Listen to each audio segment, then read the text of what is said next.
de la société sont brisés et apparemment dans un état de destruction totale. Notre gouvernement ne veut même plus gérer une simple crise sur notre territoire alors qu'il se laisse entraîner dans un long catalogue d'événements catastrophiques à l'étranger.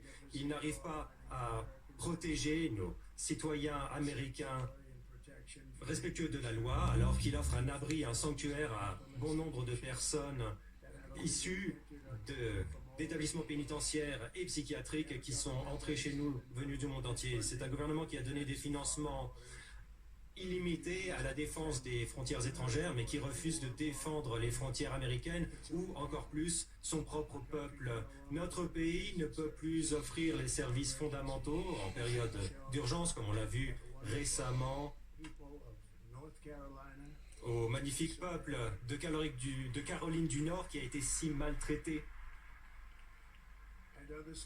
et d'autres États qui souffrent encore d'un ouragan qui a eu lieu il y a de nombreux mois, ou plus récemment à Los Angeles, où nous constatons que les incendies dévastent encore la ville.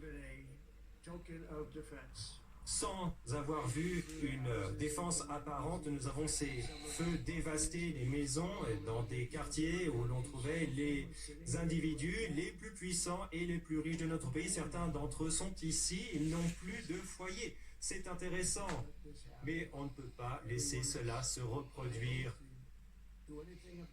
Il semble que l'on soit impuissant à y faire quoi que ce soit, cela va changer. Nous avons un système de santé publique qui n'a pas respecté ses promesses en période de catastrophe. Pourtant, nous dépensons plus que n'importe quel autre pays du monde. Nous avons un système éducatif qui apprend à nos enfants d'avoir honte d'eux-mêmes dans bien des cas, voire de détester notre pays malgré l'amour que nous essayons de leur apporter désespérément. Tout cela va changer à partir d'aujourd'hui et cela va changer très rapidement.